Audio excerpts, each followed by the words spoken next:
Ok, vamos lá começar a nossa aula de hoje. A gente vai falar sobre cotovelo e punho. A gente já falou de coluna e ombro, mas fica tranquilo que a gente ainda vai falar mais ainda sobre coluna, sobre ombro.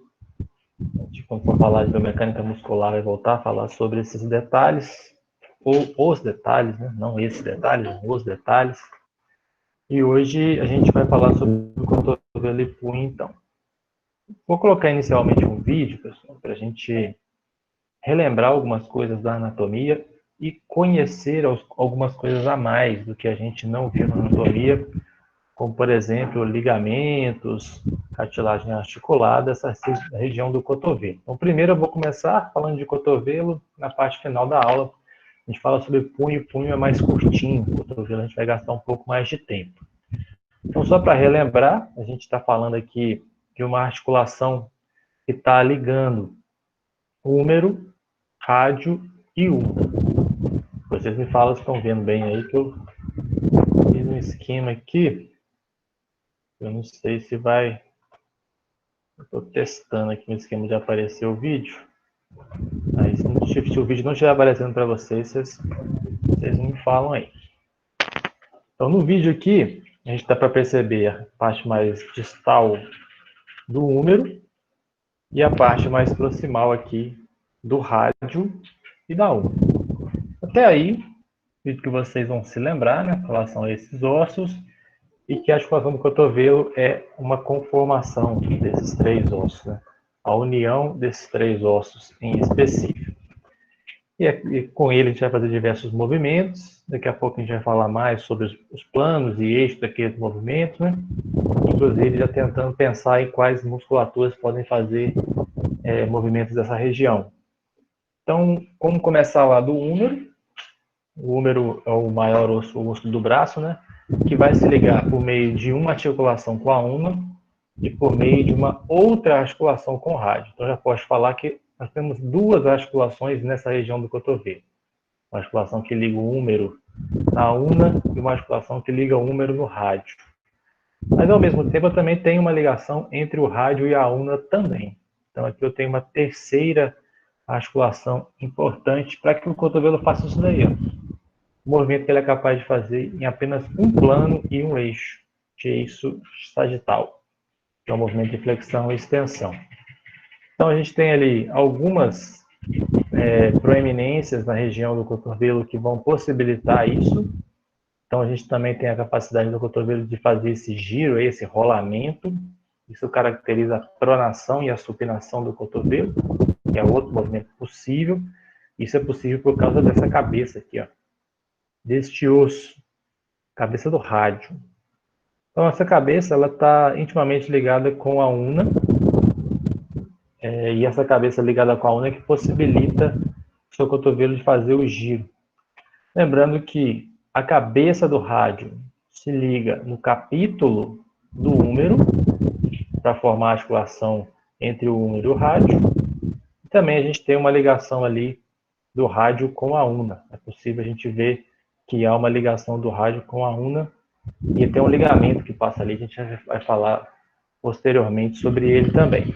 Mas essa ligação desses dois ossos do antebraço é bem importante para entender limitações de movimento que a gente vai falar hoje. Então, por enquanto, só para relembrar, a gente que é possível fazer uma ligação entre esses três ossos.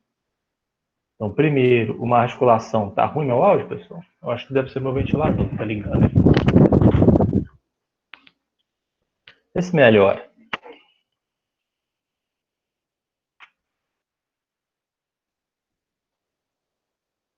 Estava com o ventilador ligado aqui. É isso, então. O ventilador está de frente para mim aqui, que eu estou com calor. Hoje está complicado. Aliás, disse que veio uma onda de calor, esses caras sabem. Até chegar no WhatsApp, né? E falar que você é um negócio para andar rápido, notícia de WhatsApp. Vou voltar aqui para o cotovelo. Aqui dá para perceber o encaixe de dois ossos especificamente, pessoal, chamando a atenção aqui para o húmero e para a una. O rádio está aqui em cima. Então, quero chamar a atenção até para essa imagem, a gente vai falar mais sobre imagens como essa daqui, desse encaixe entre una e húmero. Quando acontece um desencaixe, por exemplo, depois você coloca no chat aí se você já teve algum problema na região de cotovelo. Se alguém tem dor no cotovelo. Mas não é dor de cotovelo, de namorado, namorado não. É dor no cotovelo mesmo, tá? A dor de cotovelo a gente conversa outro dia. Hoje vamos concentrar aqui nos problemas articulares, tá? Acredito que dor de cotovelo todo mundo um dia deve ter tido, né? Aí, essa ligação aqui que a gente está percebendo, ela é importante por quê? Para poder possibilitar os movimentos de flexão e extensão, mas tem um detalhe interessante que esta conformação aqui, ó, permite uma limitação desses movimentos em certos graus. Tanto é que o seu cotovelo ele não tende a fazer hiperextensão, ele tende a fazer extensão, mas não hiperextensão. É importante ver uma imagem como essa daqui que dá uma ideia por que isso acontece, pelo menos na maioria das pessoas, né? Então a gente tem então a ligação entre esses três ossos, a cartilagem articular tem em todos eles, para poder facilitar esse encaixe. Então, é uma articulação sinovial, né, todas elas, para possibilitar a movimentação. E a gente tem alguns ligamentos importantes aqui, ó. Um ligamento na região mais medial, um ligamento na região mais lateral e um ligamento aqui na região central aqui que está ligado especificamente ao rádio. Então, esses ligamentos são importantes para a capacidade de manutenção da estabilidade dessa articulação. Aí eu pergunto para vocês, né, qual que é a necessidade primária do cotovelo? É uma necessidade primária de mobilidade ou uma necessidade primária de estabilidade? Você acha que ele mais... Estabilidade? Estabilidade, exatamente. Esse tipo de articulação, como ela é monoaxial, ela só faz movimento em um plano e em um eixo, ela só faz flexão e extensão, então ela tem que mais uma capacidade de estabilidade. Ela se move, claro que ela se move, mas como ela se move em um plano e um eixo apenas, a necessidade primária dela acaba sendo de estabilidade. Ainda mais porque ela é precedida pelo ombro, né, que tem grande capacidade de movimento. Então aí a cápsula articular, que vai envolver todas as cartilagens articulares dos três ossos, o ligamento colateral medial, o ligamento colateral lateral, são os ligamentos que vão ligar o húmero na una, sendo o ligamento medial, e o húmero no rádio, sendo o ligamento lateral. Então, esses dois ligamentos estão ligados, estão fazendo a ligação entre os ossos do braço e do antebraço. Dá para perceber aqui que esse deslizamento da una sobre o húmero aqui, ele é governado por esses ligamentos, né? Principalmente o ligamento medial aqui, e também tem uma imagem da parte posterior dos ligamentos colaterais laterais. Mas dá para perceber que tem dois ligamentos colaterais mediais aqui fazendo essa ligação una-húmero. E é interessante ver aqui também, ó, este ligamento que está ligando o rádio na una, tá, gente? Chama ligamento anular. E perceba no vídeo que movimento esse ligamento anular possibilita. Ó. Dá para perceber aí que o rádio está escorregando, ele está rolando. Há um rolamento do rádio dentro desse ligamento anular. Isso vai te possibilitar fazer um movimento específico, dois movimentos específicos do seu cotovelo. E aí também os músculos, né, ligados nessa região, na parte anterior, o bíceps braquial, que vai possibilitar e ajudar você a fazer a flexão de cotovelo. Se a gente for aqui para a parte posterior, a gente vai ver o tríceps braquial, que vai possibilitar fazer a extensão de cotovelo. Detalhe, o tríceps, ele tem a sua inserção distal, né, na una. Dá para perceber aqui, ó. O bíceps, vou voltar na imagem aqui para vocês perceberem, tem a sua inserção distal no rádio, tá? Guardem isso. O tríceps tem inserção distal na una e o bíceps tem inserção distal no rádio. E isso influencia na capacidade de movimento que eles têm. Além disso, a gente tem alguns músculos presentes na região do antebraço que vão estar ligados a duas regiões específicas do úmero. A primeira região específica que eu chamo a atenção é o epicôndilo lateral, que é essa protuberância mais lateral que a gente tem, a saliência do úmero mais lateral que a gente tem.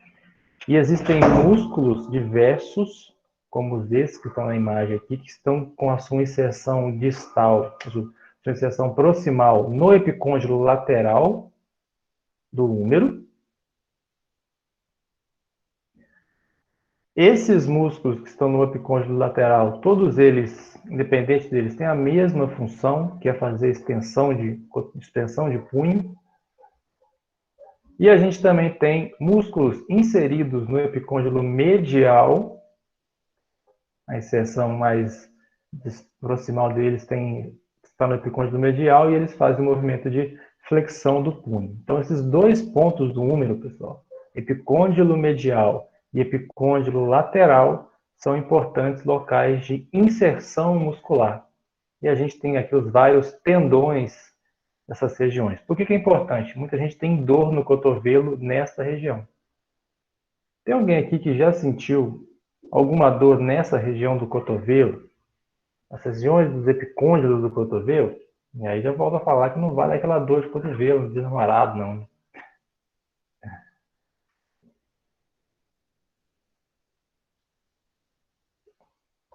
Ou ninguém nunca teve dor de cotovelo. Eu, de vez em quando eu tô dormindo, assim, que eu durmo na posição com o braço, assim, parado a noite inteira, tem dia que eu acordo, assim, de noite com dor no cotovelo. Mas só de noite mesmo que acontece. Entendi. Não é formigamento não, né, Fernanda? É Tem dor falta de mesmo. movimentar a articulação, você coloca a cabeça em cima dela. Pode ser um excesso de movimentação, de pronação ou de supinação. Essa dor você sente que ela é mais medial ou mais lateral? É mais medial. Mais medial. Então, mais medial, ó, estão ligados com os músculos que estão aqui, ó. Se for uma dor no epicôndilo, estão mais ligados com os músculos que estão aqui. E esses músculos são mais movimentos, músculos que movimentam mais em flexão. Então, pode ser que você, ao deitar, faça flexão do punho exagerada, sabe? Muita flexão do punho sem querer durante a noite. E isso vai o quê? Estressar os tendões do epicôndilo medial. Então, é possível que essa dor possa ser por causa disso. Entendeu? Você faz uma flexão, esse movimento de flexão aqui exagerada do cotovelo, por algum motivo durante a noite, sem querer, por exemplo. Isso pode vir a acontecer. Qual que uma profissão, pessoal, que faz muito movimento de flexão do punho e extensão do punho? Pensa aí comigo. Alguma profissão que tenha exagerados movimentos de punho, em flexão e extensão.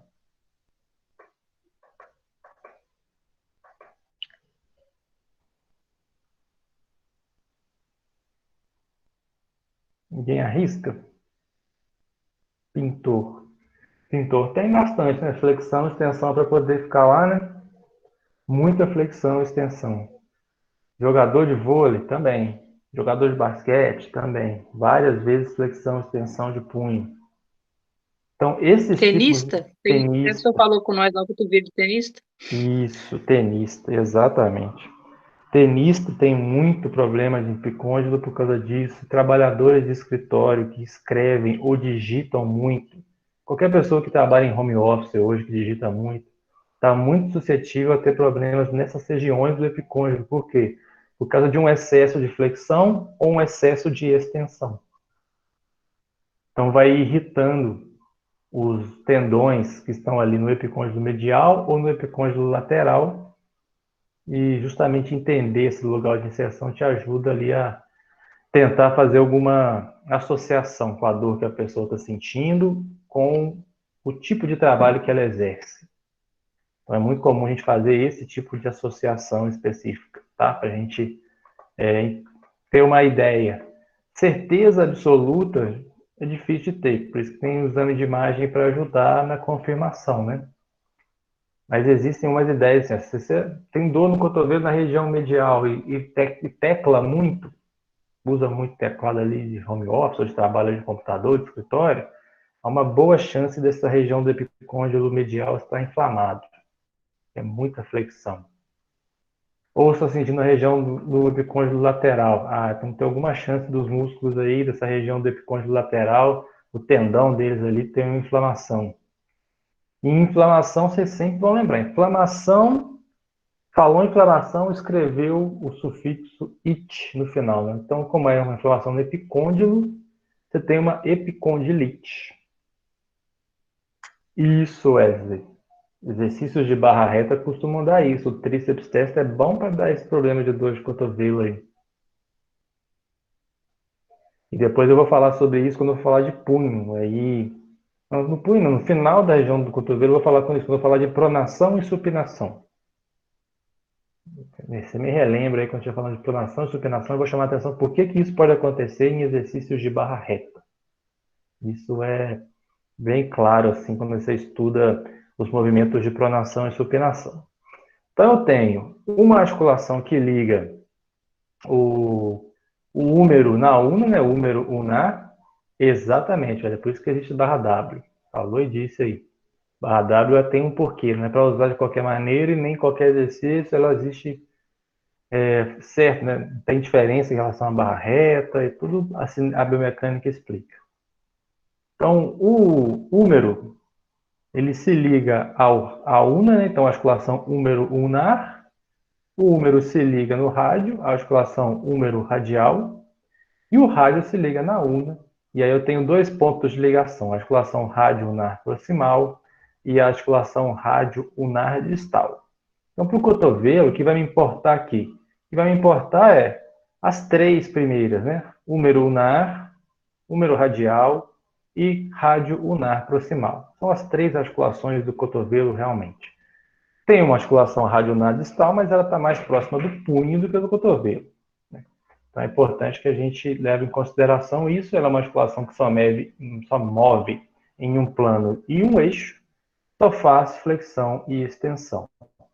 Então, é uma articulação que é do tipo gínglimo, uma articulação tipo chave e fechadura, porta e fechadura, né?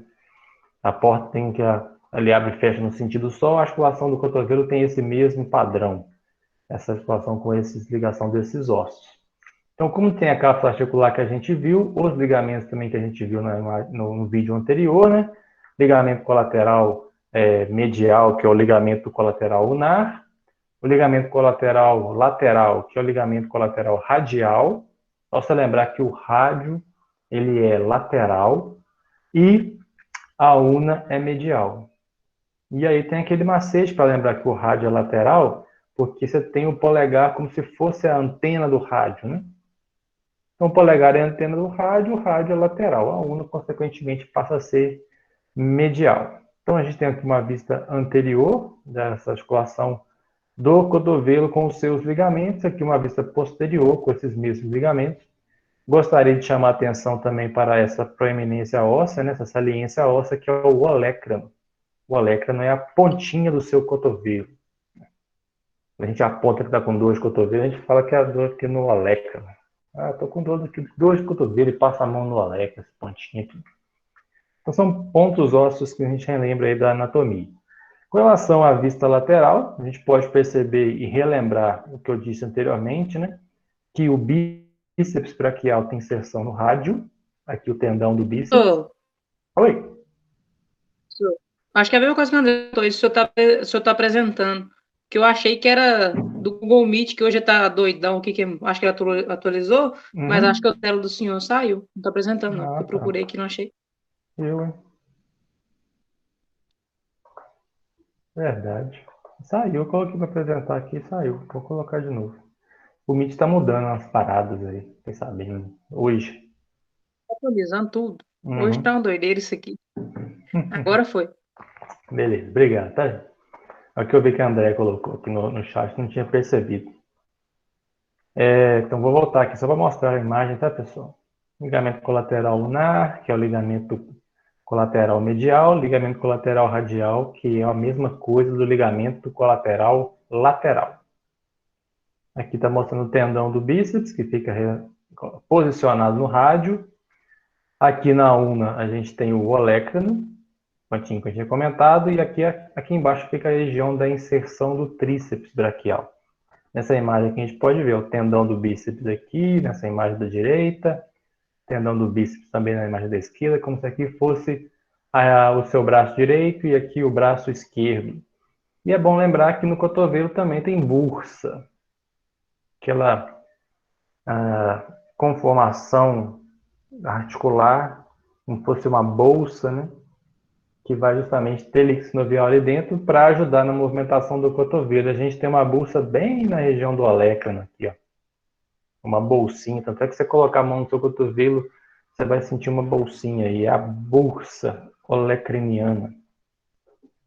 E aí a gente está falando dos ligamentos e tal. Mas vamos tentar entender com relação aos movimentos do cotovelo, por que a gente é capaz de fazer esse movimento de flexão e extensão e como é que o nosso corpo tem uma forma de evitar o movimento em excesso da flexão e extensão. Então vamos lá. Primeiro, lembrar que nessa imagem aqui, pessoal, o que vocês estão vendo? Vocês estão vendo o úmero e a ulna, tá? E dá para ver nessa imagem é isso. A ligação do úmero e da ulna. Não dá para ver o rádio nessa imagem aqui, não. O que está querendo dizer aqui, ó? Que há uma ligação aqui entre esses dois ossos que é o que realmente vai levar a uma maior movimentação do úmero. Você pode perceber aqui que há uma relação de côncavo convexo entre a ulna e o úmero. Há uma convexidade da região da ulna e uma concavidade da região do úmero que vai permitir essa posição, essa movimentação. Algumas pessoas acabam por exceder esses movimentos que a gente tem no cotovelo, justamente por alguma coisa que está acontecendo naquele movimentação, naquele ponto ali da ulna e do úmero. Quando isso acontece, a gente tem o que a gente chama de hiperextensão de cotovelo. Então, nessa imagem, dá para perceber que quando a moça estende o cotovelo, ela acaba gerando um excesso de movimento do cotovelo. Parece que o cotovelo está gerando uma flexão ao contrário, né? Então, isso aí é um grau de hiperextensão presente em pessoas que têm hipermobilidade benigna. Já comentei aqui na disciplina sobre isso, que é a frouxidão ligamentar. Então, a frouxidão está ligada com o quê? Com a capacidade diminuída dos ligamentos de manter a estabilidade daquele lugar. Então, os ligamentos colaterais que a gente tem ali, tanto radial quanto lunar, acabam sendo mais frouxos para essas pessoas, o que possibilita ali uma maior movimentação do úmero e da ulna, gerando um movimento de hiperextensão. Então, normalmente, o que a gente vê no cotovelo? Flexão e extensão. Nas pessoas que têm excesso de mobilidade, hiperextensão. Lembrando que hiperextensão é quando a gente passa do movimento excessivo da região, do movimento excessivo da extensão. Então, guardem que movimento é flexão e extensão. Quem consegue fazer hiperextensão de cotovelo é porque tem um grau de frouxidão ligamentar, muito provavelmente, ali, que vai exceder o normal da movimentação do cotovelo.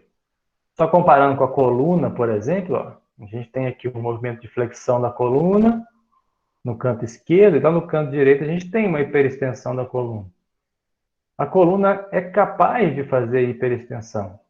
Ela é capaz de fazer isso, independente da pessoa ter algum problema de frouxidão ligamentar ou não ter frouxidão ligamentar. É possível. Coisa que não é possível nas pessoas, no cotovelo das pessoas, tá? O seu ombro, ele é capaz de fazer movimentação de flexão, extensão e hiperextensão. Normalmente. A coluna também.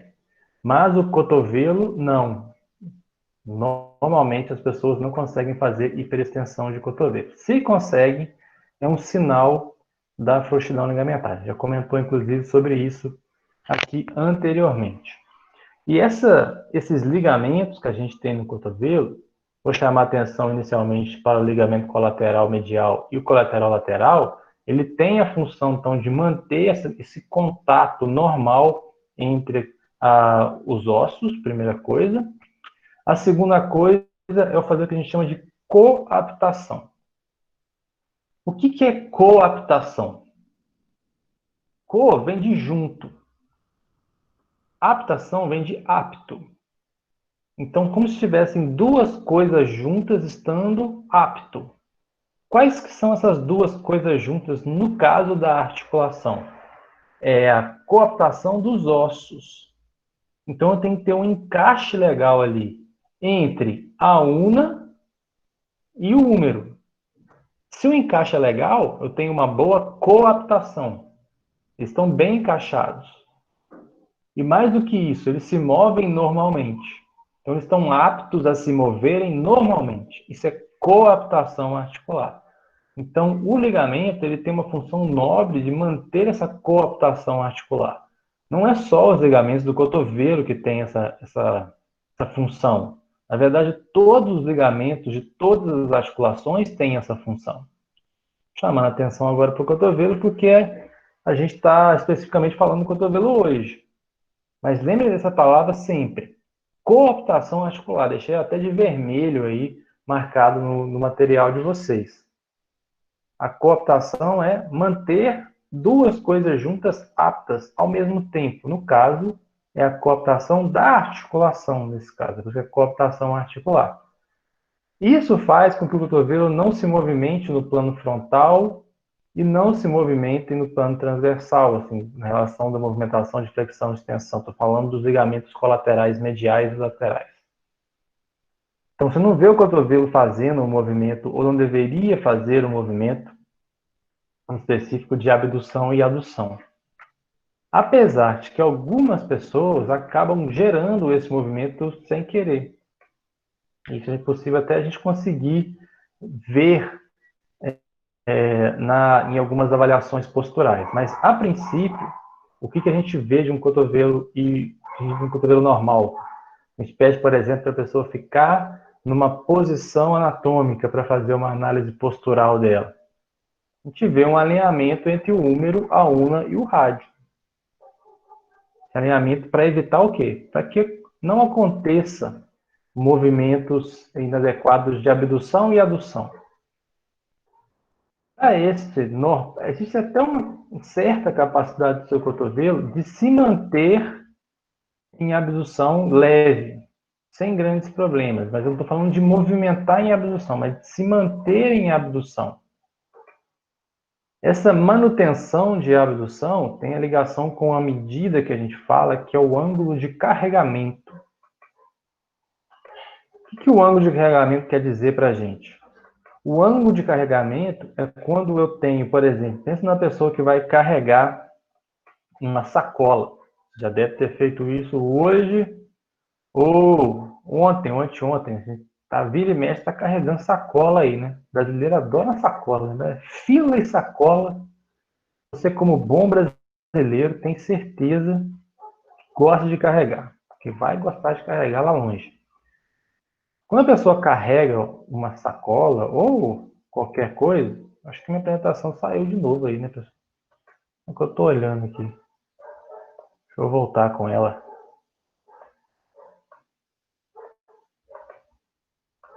Saiu mesmo. Saiu mesmo, eu estava procurando ver se eu ia te falar de novo. Voltou aqui. Aqui tem uma imagem do ângulo de carregamento que eu estou falando. Quando a pessoa vai carregar uma sacola, vai aparecer. Ela tem esse aspecto aí, muitas vezes, né? Então, o que é o ângulo de carregamento? É uma leve abdução da região dos ossos do antebraço comparados com o húmero do braço. Então, é normal que a pessoa tenha essa leve abdução aqui, ó. O problema é quando ela excede essa abdução. Então, a gente avalia isso em avaliação postural, que é o ângulo de carregamento. Agora, pensa comigo. Esse aqui é o ângulo normal. Imagina, tem pessoas, pessoal, que tem um ângulo extremamente aumentado aqui, tá? Bem grande mesmo. Na hora que você pede para ela fazer a posição anatômica, tinha uma pessoa do lado dela, ela bate nela sem querer. Então, se ela tiver um aumento desse ângulo aqui, ó, qual dos dois ligamentos você acha que vai estar mais estirado, mais estressado? O ligamento colateral medial ou o ligamento colateral lateral? Qual dos dois vai estar mais Acho que o esticado? medial. Isso. Acho que o medial vai estar mais esticado e o lateral, no caso, vai estar mais encurtado, parece. Exatamente. Você tem um maior estiramento do ligamento colateral medial, porque aqui vai esticar, né? Vai esticar porque o braço está abrindo. Enquanto o colateral lateral acaba ficando mais tenso. Então eu tenho ali uma alteração nos ligamentos. Isso pode causar dor nessas regiões? Pode, por causa desse estiramento. O ligamento ele pode, ao longo do tempo, gerando micro-rupturas. Ele vai rompendo uns pedacinhos dele por causa desse estiramento constante. Mas ele vai se recuperando dessas rupturas. Só que ele acaba gerando um processo inflamatório para poder recuperar desses problemas, dessas micro-rupturas, o que causa, em último caso ali, uma perda da movimentação ou alguma inflamação daquele local. Isso pode vir a acontecer. Então, esse entendimento do ângulo de carregamento está ligado com o entendimento dos ligamentos colaterais do cotovelo. E vamos dizer o seguinte, ó, seu cotovelo é capaz de fazer flexão e extensão, mas não é capaz de fazer abdução e adução. Por quê? O encaixe da ulna sobre o húmero não permite e os ligamentos também vão evitar que isso aconteça. Tem ligamento dos cantos, dos lados. Então, isso não permite que isso ocorra. Então, o ligamento colateral medial, que é o ulnar, o ligamento colateral radial, que é o lateral, colateral lateral lá que é o radial. Além dos músculos, vão fazer com que o quê? A gente mantenha essa coaptação das articulações do cotovelo e mantenha o cotovelo normal. Então, quem que é o responsável por manter a coaptação do cotovelo e fazer com que ele funcione normalmente? São todas essas estruturas que estão nessa imagem de vocês agora. Os ligamentos são importantes? São. Mas não só eles. Os músculos são essenciais, bíceps e tríceps braquial. Além do bíceps braquial na região anterior, o músculo do braquial também é fundamental. E a gente tem também os extensores do punho e os flexores do punho, que estão posicionados nos epicôndilos, né, que eu mostrei naquela imagem anterior. Além do pronador redondo também ser um músculo importante. Então, vocês podem perceber na imagem aqui, ó, que tem a numeração específica de cada uma dessas estruturas que eu estou falando aqui. Então, aqui tem a movimentação que o tríceps vai fazer, no número 3, a movimentação que o bíceps vai fazer, no número 4, a movimentação que o pronador redondo vai fazer, o nome dele já fala, o que ele faz, né? O pronador, então ele faz pronação da mão. Os músculos extensores e flexores do cotovelo, mantendo nestes sentidos ou nesses sentidos a coaptação, e os próprios ligamentos aqui representados pelos números 1 e 2. Então, quem é responsável por manter o cotovelo no lugar? São todas essas estruturas aí. Todas elas. Chamei atenção para os colaterais, porque são coisas que a gente não viu muito lá na anatomia. Bíceps e tríceps a gente já tinha falado, né? A gente chama atenção, então, para essas estruturas importantes do cotovelo. Se acontecer alguma coisa com o ligamento rompeu, seja o lateral, seja o medial, há uma chance de ter, vai acontecer uma luxação dessa articulação. Então, luxação, pessoal, luxação, o que é? É uma separação, é uma perda da coaptação, que é o que está apresentado neste raio-x aí para vocês. Tá vendo aqui, ó, como que a ulna não está mais encaixada no húmero? Então, essa soltura da articulação, a articulação não está mais junta, separou, essa separação da articulação é a luxação. Quando que acontece a luxação do cotovelo? Quando os ligamentos se rompem. Bem comum. Qualquer um deles vai acabar levando essa luxação do cotovelo. Pois me fala que parece que ninguém tem problema de cotovelo, não, né? Nem comentou nada anteriormente. Tirando a choradeira, né? A sofrência do cotovelo, parece que fisicamente tá todo mundo bem de cotovelo aqui em relação a quebrar, tá? Uma dorzinha ou outra, né? Que O Wesley tinha comentado, né? As outras não. Pessoal, no material que eu mandei para vocês ontem não, mandei hoje, desculpa. Mandei hoje material de coluna e mandei um material de ombro, que é as coisas que a gente já falou. Tem lá os músculos responsáveis pelos movimentos e também tem a seção de goniometria. O que é goniometria? Goniometria é quando a gente usa um aparelho chamado goniômetro, que é esse aparelho, que é essa régua que vocês estão vendo aí. Ó. O que o goniômetro faz? Ele mede os ângulos articulares. Então, eu coloquei no material de vocês um material complementar mostrando posições de referência para medidas de ângulos articulares, para saber se a articulação está chegando naquele ponto que a gente espera que ela chegue, tá? Então, isso vai ser colocado aqui também no cotovelo, como material complementar para vocês. Mas por que eu estou querendo dizer isso? Porque existem angulações ótimas de movimentação.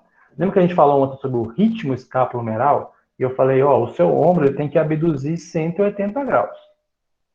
Para o ombro abduzir 180 graus, eu tenho que ter 60 graus de rotação superior da escápula e 120 graus de abdução do húmero.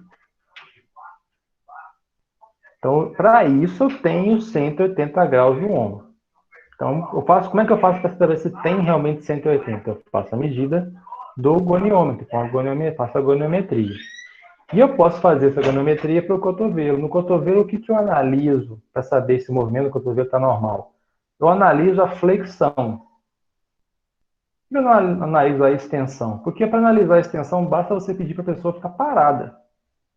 Se a pessoa parar você em posição anatômica, já dá para perceber se o cotovelo dela estende ou não estende totalmente. Ou estende demais, né? Que a gente falou da hiperextensão. E quais são os ângulos normais que a gente tem para flexão de cotovelo? Se a flexão é feita de uma maneira ativa, quer dizer, não tem ajuda de ninguém, você sozinho, por você mesmo, o ideal é que você chegue até um ângulo de 145 graus de flexão de cotovelo. Mas se ela é feita passiva, ou seja, com a ajuda de alguém, você consegue ter uma maior flexão de cotovelo, no caso de 160 graus. Então, como que eu posso ter uma flexão passiva? De duas formas. Ou alguém me ajuda, alguém empurra o meu antebraço em direção ao meu braço, aí eu consigo ir mais um pouquinho. Ou eu faço uma flexão de ombro, como essa pessoa está fazendo nessa imagem. Então, se você agora, na sua posição aí, fazer a flexão de cotovelo igual eu estou fazendo, provavelmente você vai chegar ali num nível de 145 graus. Mas se você pegar a sua outra mão e empurrar o seu antebraço no seu braço, você vai conseguir flexionar um pouco mais seu cotovelo. Porque passivamente eu tenho uma maior capacidade de movimentar o cotovelo do que ativamente. E por que tem essa diferença entre a flexão passiva e a flexão ativa? Vamos entender o que determina a flexão ativa e o que determina a flexão passiva. Primeira coisa, e a mais importante que limita a flexão ativa, o contato do bíceps com os músculos da região anterior do antebraço. Na hora que o bíceps encosta no músculo, não tem como ir mais. Contato, né? Não tem como duas matérias, né, ocuparem o mesmo espaço. Né?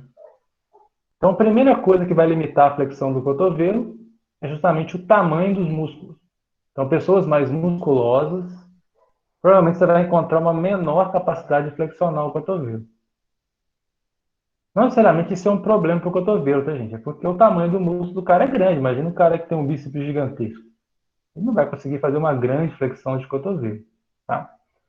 Mas outras coisas também podem influenciar. Segundo, o apoio do osso. Que apoio do osso?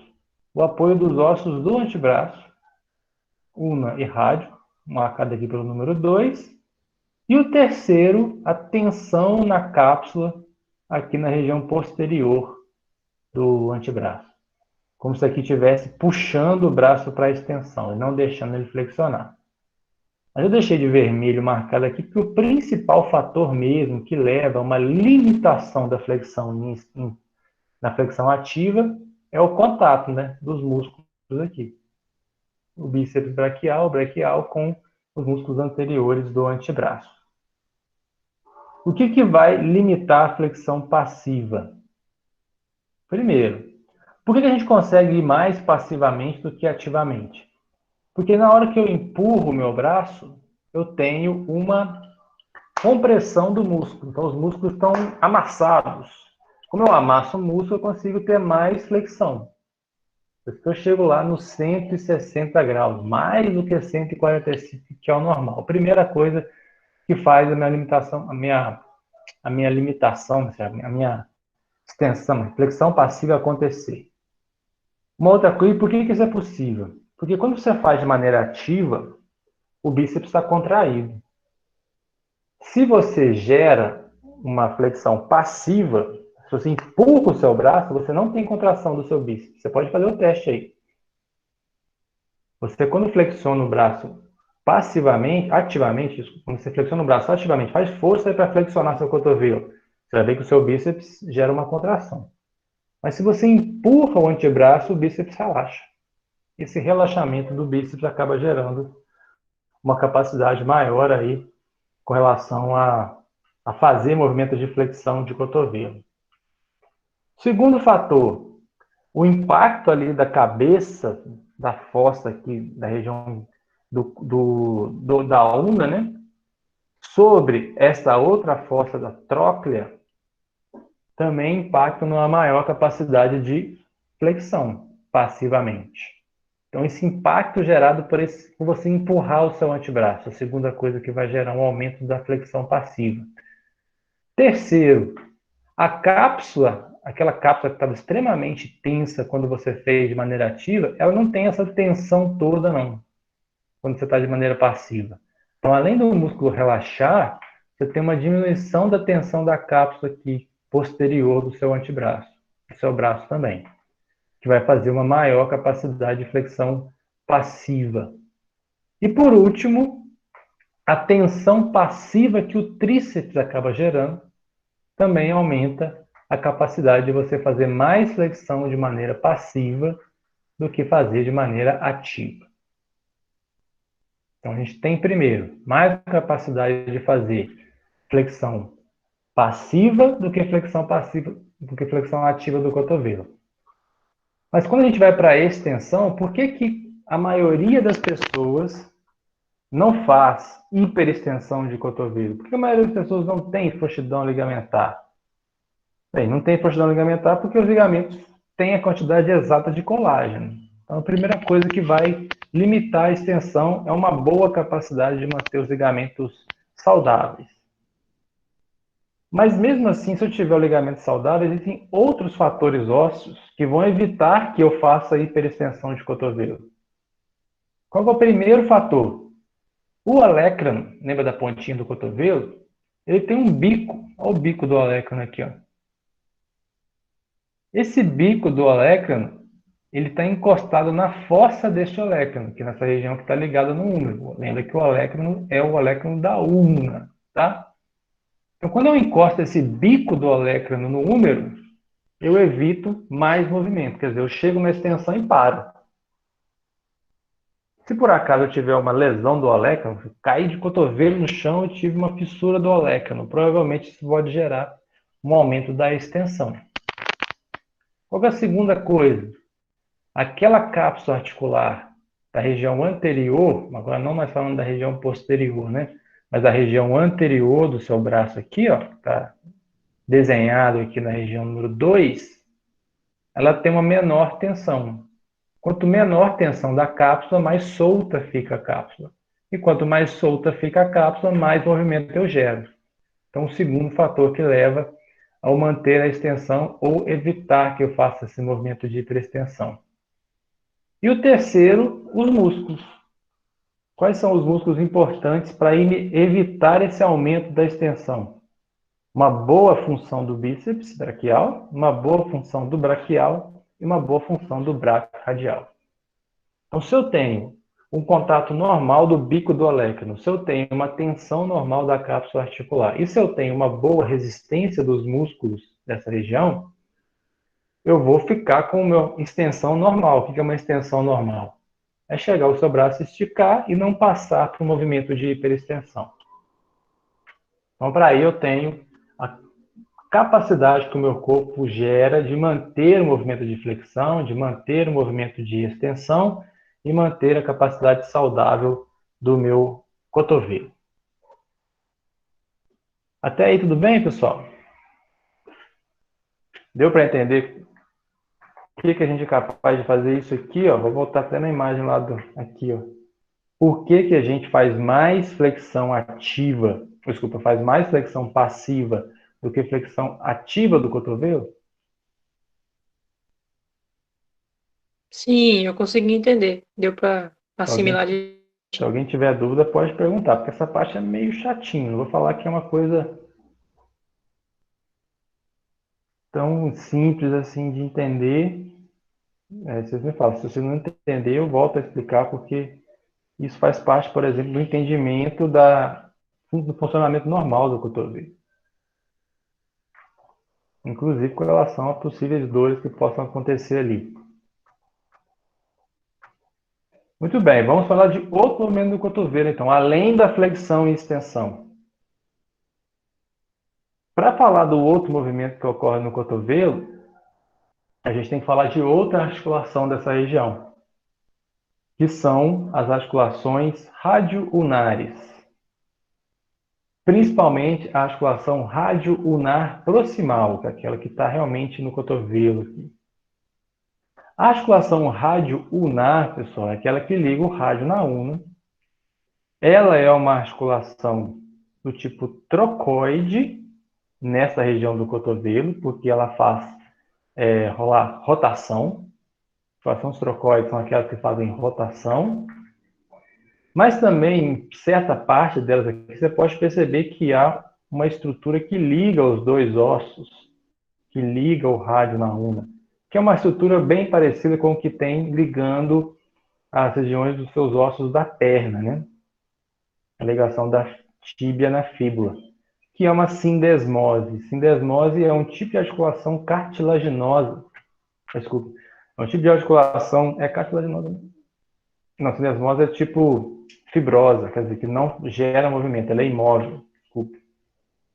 Então, eu tenho movimentação apenas em uma parte dessa articulação aqui, que é justamente onde está o cotovelo.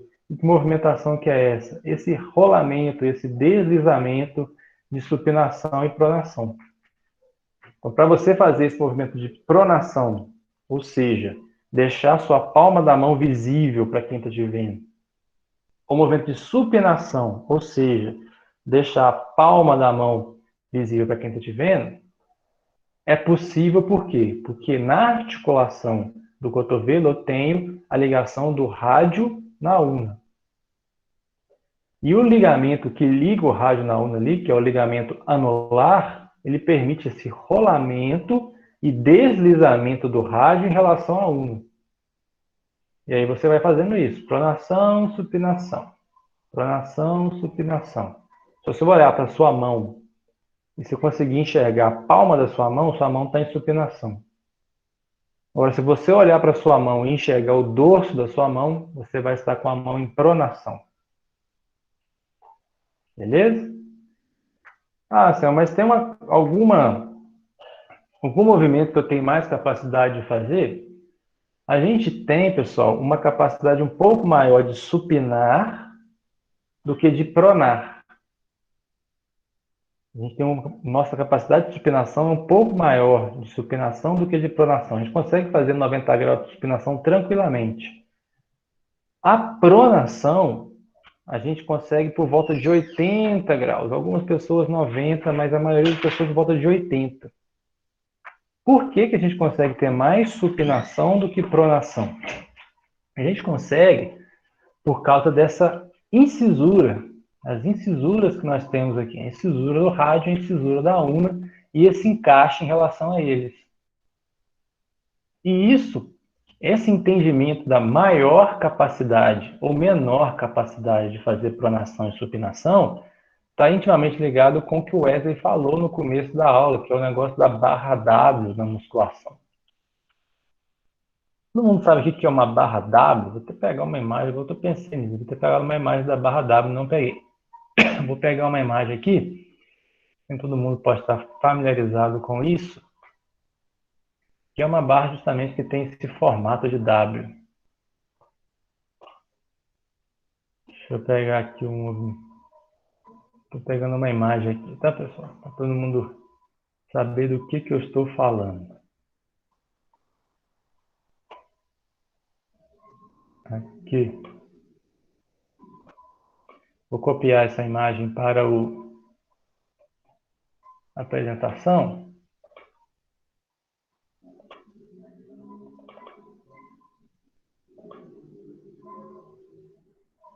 A gente não perder o fio da meada aqui. Aí, beleza.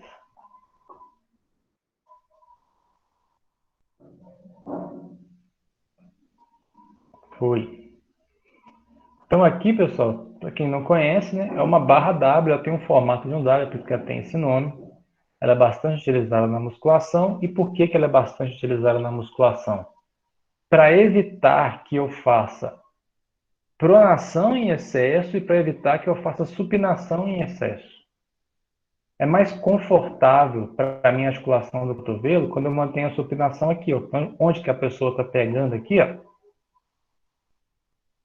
Nesse movimento aqui, você não tem uma supinação total.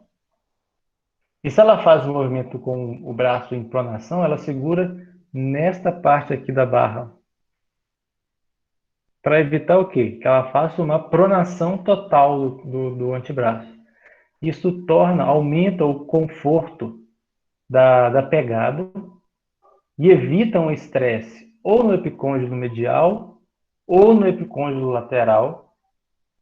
Dessa forma, a pessoa consegue fazer o exercício com maior conforto e evita possíveis dores. O Wesley comentou lá no começo da aula justamente sobre isso. Então, eu vou voltar lá no chat. Lá. A André também é bem mais confortável que a reta, né? O comentário do Wesley foi o seguinte: eu estava com dor no cotovelo, que por fazer barra reta com sobrecarga. Primeiro, o fato de quanto maior a sobrecarga, maior a chance da gente ter um estresse ali na articulação. Então, se eu tenho uma carga grande, um excesso de pronação, um excesso de supinação, eu vou ter uma chance maior de ter algum problema naquela região. Vai acontecer com certeza? Não, eu não posso ter certeza que vai ter um problema simplesmente porque a pessoa está fazendo exercício de barra reta. Isso por si só não é um problema. Agora, existem pessoas com maior ou menor predisposição. Qual que é uma pessoa que tem maior predisposição a ter problemas com barra reta? É aquela pessoa que não consegue fazer a supinação completa ou a pronação completa. Como é que você faz isso? Tem que avaliar a pronação e a supinação dela.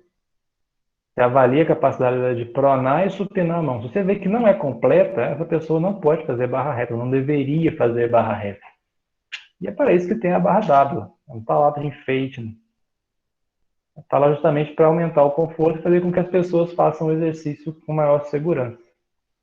Então, é uma opção que tem que ser usada, deve ser usada para evitar qualquer tipo de problema ali que possa vir a acontecer. Para isso, eu tenho que fazer a avaliação da pronação e supinação. Basta você pedir para a pessoa fazer o movimento da pronação e supinação da mão. Se você colocar a mão numa mesa, você vai conseguir ver isso. Pronação e supinação total do antebraço.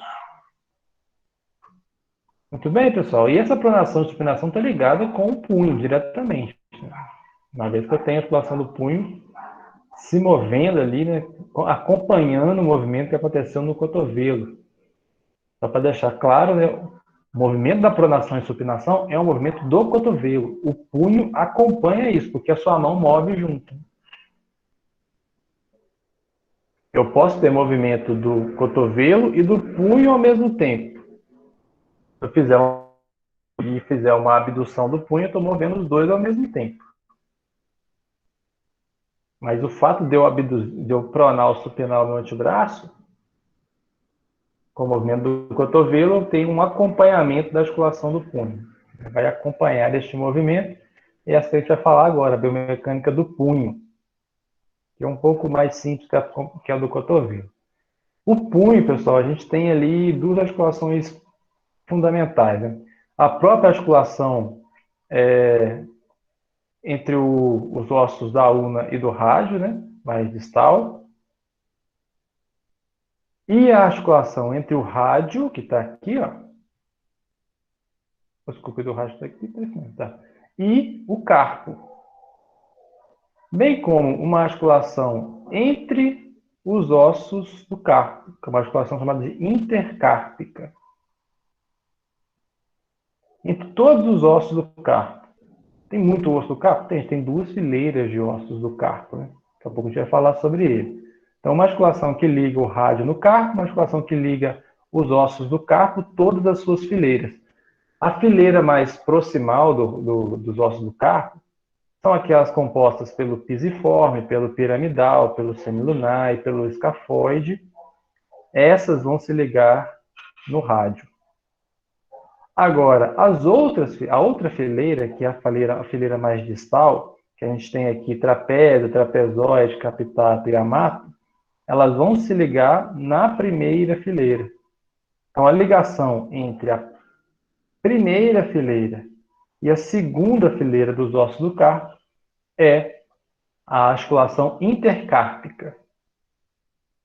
Essa articulação intercárpica, ela não tem muita capacidade de mover, não. É a articulação cartilaginosa. Agora, a articulação radiocárpica tem. A articulação entre o rádio e o carpo tem capacidade de mover. E move em dois planos e dois eixos. Move em flexão, ou seja, quando a sua palma da mão aproxima do antebraço.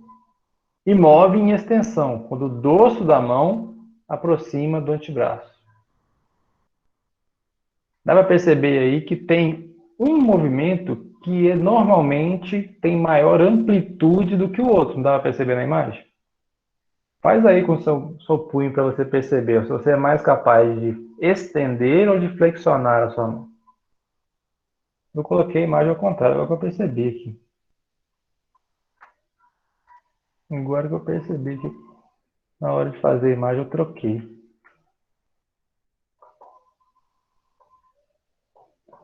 A flexão é quando o dorso aproxima, né? Isso. Desculpa, corrigido. Você tem mais capacidade de flexionar do que de estender, né? Ou seja, você aproxima mais a palma da mão. Ih, gente. Tô doido aqui, ué. Tô endoidando. Na verdade, aqui que tá errado, né? Isso aqui é flexão, isso aqui é extensão. Agora eu tô percebendo. Na imagem que eu peguei que tem uma troca.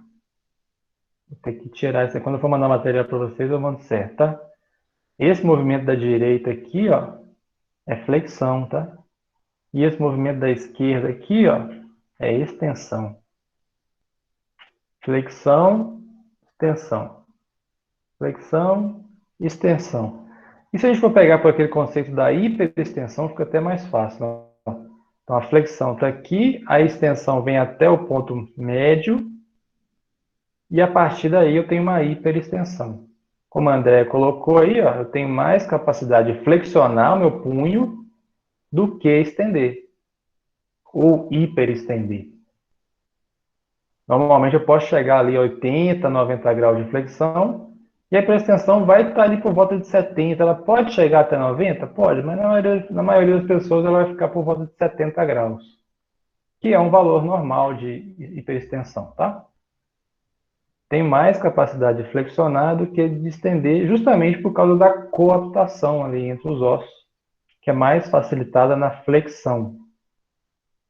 Então, os ligamentos que a gente tem na região do punho estão muito ligados com essa capacidade de flexão e extensão, tanto da parte anterior do seu punho, quanto da parte posterior do seu punho, para manter esse movimento normal.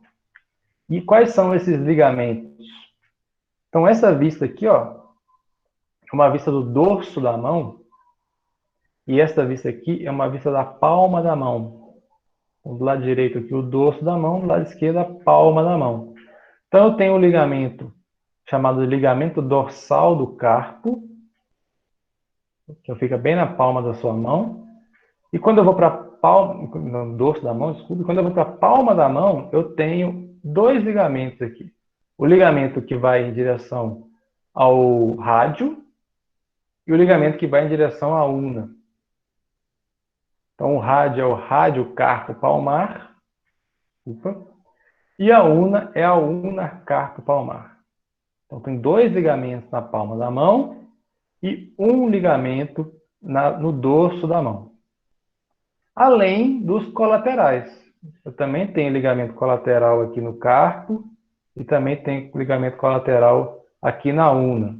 Aqui o colateral lateral e aqui o colateral medial. E eu ainda tenho um outro ligamento aqui chamado ligamento transverso na região do carpo, encontrando-se com o rádio, nesta vista aqui em específico, que vai permitir e liberar um outro movimento que o carpo é capaz de fazer, que o punho é capaz de fazer. O punho, como eu falei antes, ele é uma articulação que se move em dois planos e dois eixos. Então, além da flexão e extensão, o punho também é capaz de fazer abdução e adução. Mas geralmente a gente não chama de adução e abdução porque, para poder ficar até mais fácil para guardar, a gente chama de desvio ulnar e desvio radial. O que é o desvio radial? É quando eu faço um movimento de abdução, ou seja, eu vou em direção ao rádio, vou para o lado, vou para a região lateral, separo da linha média. O que é o desvio ulnar? É quando eu vou em direção à una. Eu faço uma adução, eu aproximo da linha média. Então, mais uma vez, aquele macetezinho lá do rádio, né? O rádio tem a sua cabeça, a antena, tem a antena do rádio lá no seu polegar. Então, quando eu trago a minha mão para o lado do rádio, quer dizer, para o lado do polegar, eu faço uma abdução, tem o desvio radial. Quando eu faço um movimento para o outro lado, em direção à una, em direção ao dedo mínimo, eu tenho o desvio ulnar.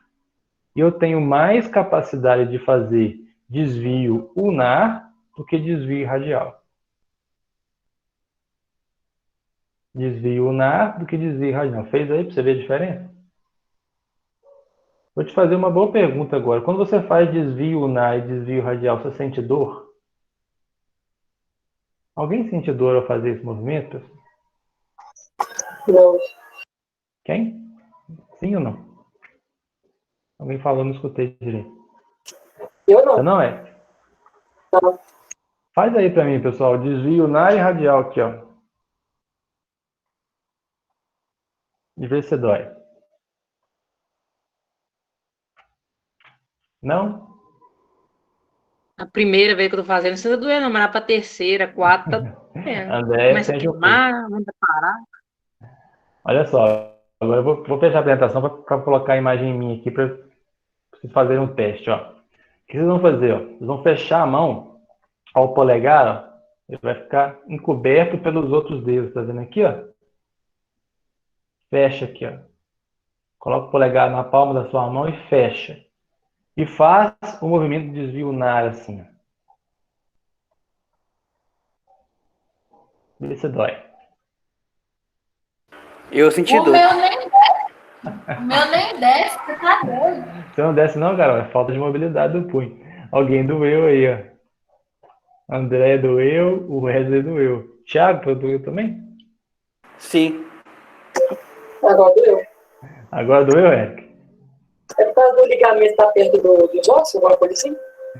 Aí é o seguinte, algum estresse tem nessa região desse ligamento colateral, que é o ligamento colateral radial, que é do lado do rádio, aí tá vendo? Tá bem do lado do polegar, né? Algum estresse acontecendo nessa região do colateral lateral radial aí, que é muito comum em pessoa que digita muito. Ou mexe muito com o dedo. Ou que treina também. Por causa do Wesley lá que gosta de treinar, né? Isso é um teste que a gente faz para entender como é que está o punho da pessoa. Então tem que tomar um cuidado na hora de fazer exercício ou com o excesso de movimentação que a gente tem no punho durante o dia. Tem aí uma predisposição a ter dor. Diga. Professor, quando a gente, assim, muitas vezes fala que abriu o punho, que abriu o pulso, assim, fala que tá com o pulso aberto. O abrir o pulso é uma movimentação anormal do pulso, né? Você tem lá o punho, na hora que você vai fazer o movimento de flexão e extensão, ele tem um excesso de movimentação de flexão e extensão, porque algum dos ligamentos pode ter rompido, por exemplo. Principalmente aquele ligamento transverso que eu mostrei ali na imagem anteriormente. E aí você tem ali se abrir o pulso, né? Que os ligamentos acabam tendo algum problema, acaba gerando esse problema do pulso, que é um movimento em excesso. Ok? Vou fazer um outro teste, Ok. pessoal, com vocês. Pega o seu pulso, estão me vendo na imagem aí, né? Pega o seu pulso, seu punho na sua mão, encontra uma mão na outra, o dorso da mão no outro dorso da mão. E façam isso daqui, ó. Tá vendo o movimento da minha mão aqui? Alguém que faz esse movimento aqui sente dor? Fica um minutinho. Espera um pouquinho nessa posição. Não sai, né, não? Fica com o movimento, a mão nessa posição aí. Daqui a pouquinho vocês me falam se você vai sentir algum formigamento, alguma dor. Tem que forçar para baixo, Anselmo? Não, é só encontrar. Só encontrar os dois dorsos da mão e segurar um pouquinho.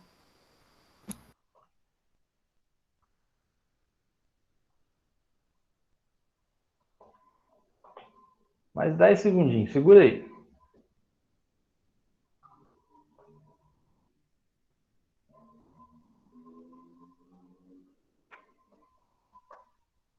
Aí, alguém sentiu? Formigamento, incômodo? Não?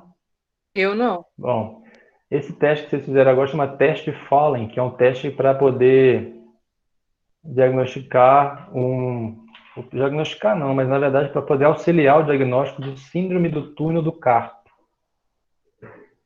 que é uma região que a gente tem no punho, síndrome do túnel do carpo. Túnel do carpo, vou voltar com a apresentação aqui, né? Não vou falar do negócio aqui, vocês não estão vendo, né? O túnel do carpo, pessoal, ele é uma região de passagem de nervos do nosso corpo, né? Especificamente do nervo mediano. O nervo mediano, que é um dos 3 nervos que estão passando no nosso braço e chegam até a região da mão, né, que vão auxiliar no movimento da mão, ele muitas das vezes é comprimido, uma compressão sobre ele, porque o espaço do túnel do carpo não está como deveria estar. O túnel, que o nome já fala, né, que é um túnel mesmo, ele está menor do que o normal.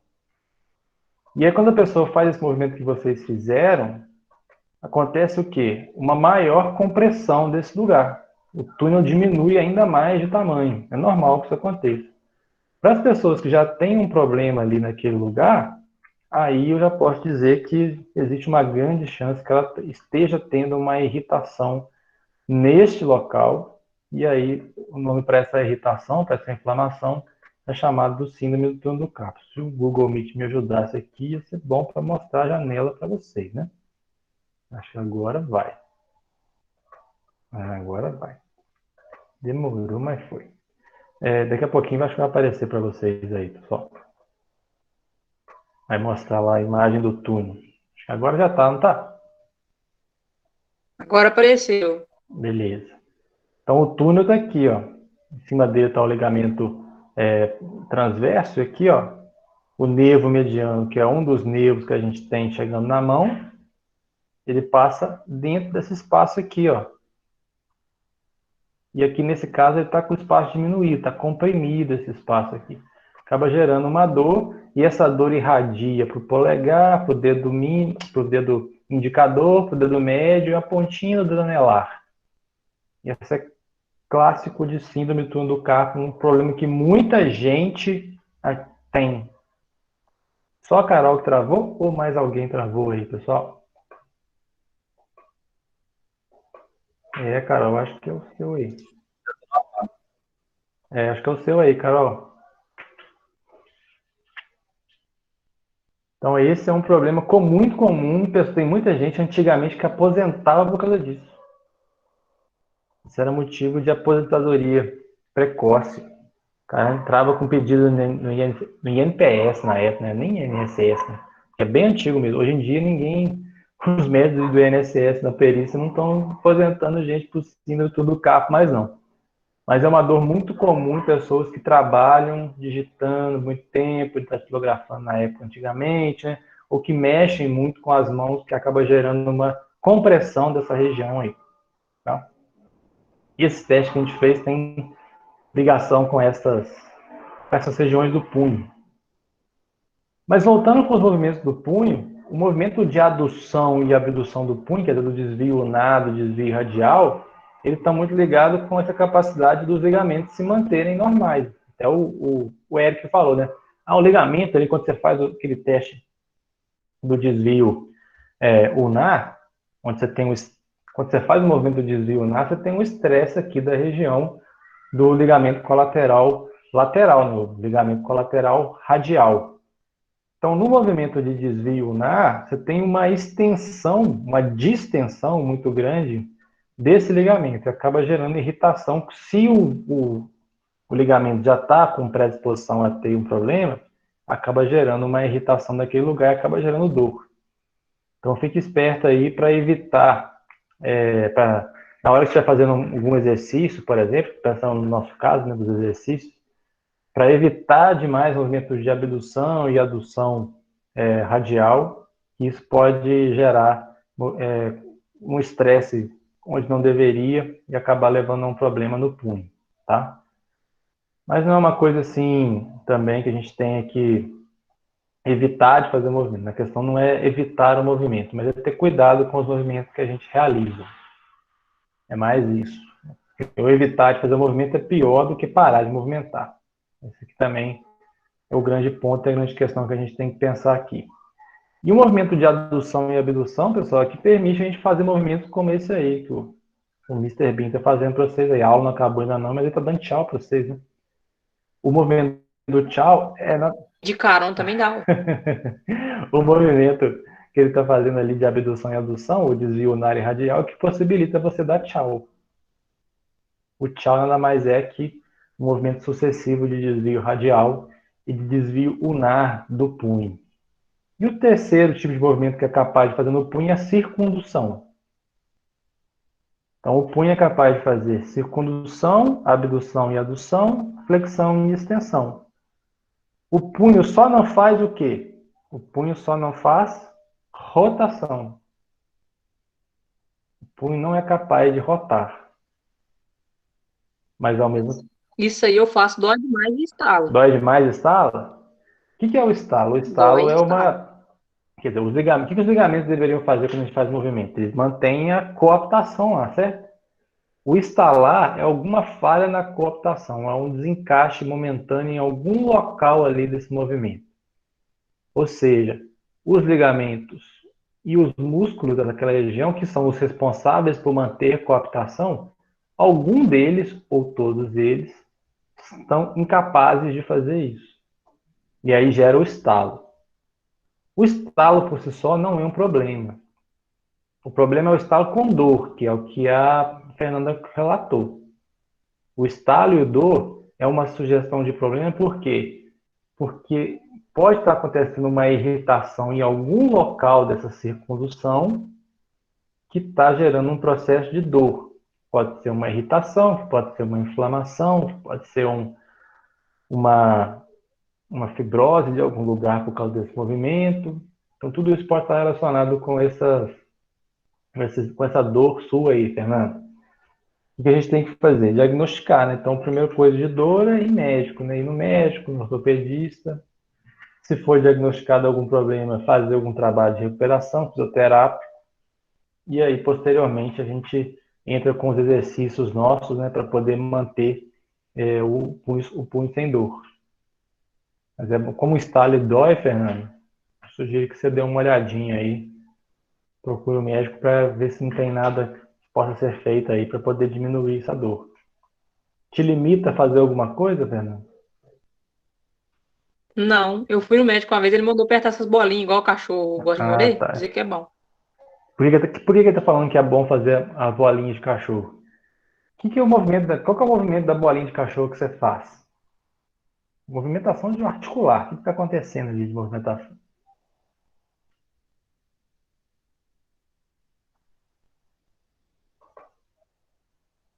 Quando a gente faz esse movimento, vou pegar uma bolinha de tênis aqui, ó. Tem uma bolinha de tênis perto. Vou voltar para a minha imagem. Então aí mandou você pegar a bolinha e fazer isso aqui, não foi, Fernando? Ficar apertando? Isso. Isso. Que movimento é esse? Que movimento articular é esse?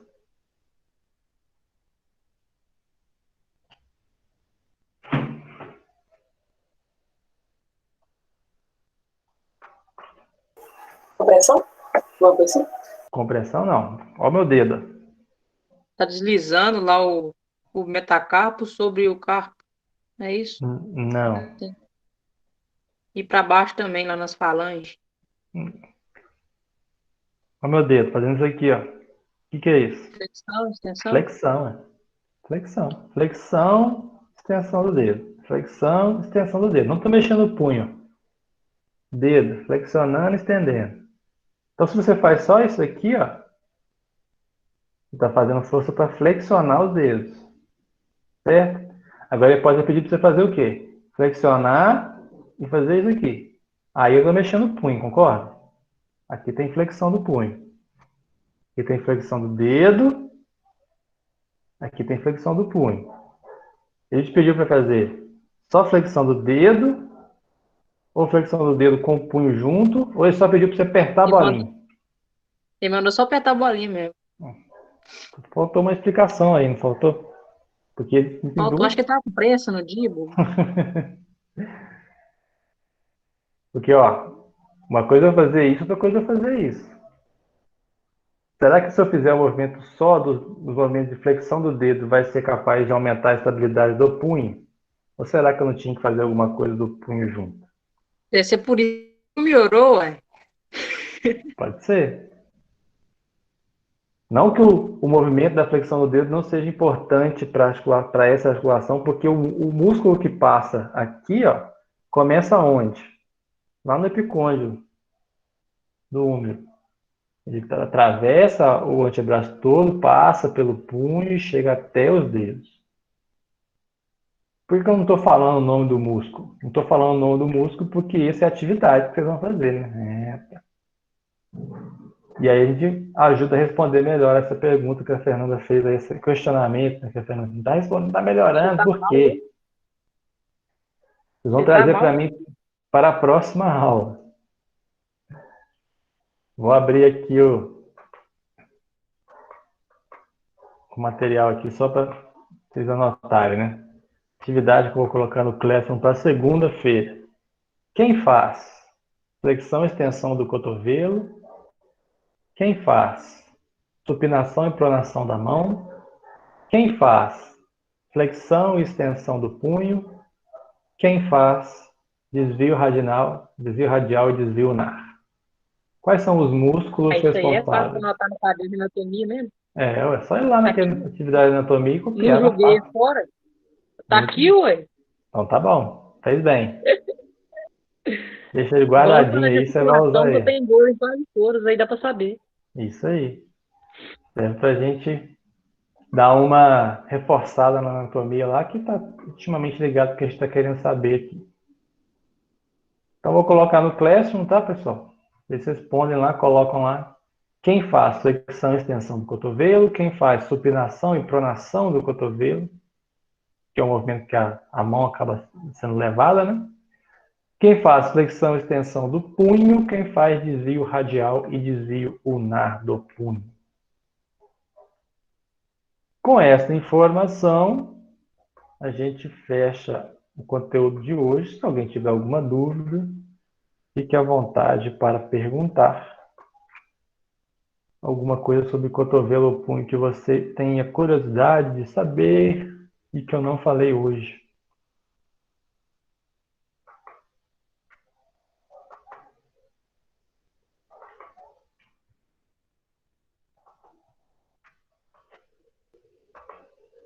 Não? Acho que hoje tá de boa. Tá de boa, né? Hoje foi tranquilo, né? Zezé também foi tranquilo. André também foi tranquilo. Então tá beleza. Então por hoje eu termino. Deixo essa atividade para vocês fazerem. E a gente faz a correção da atividade. Pode perguntar, sem problema, tá, André? Faz a correção da atividade na segunda-feira. E na segunda-feira a gente começa a falar de quadril.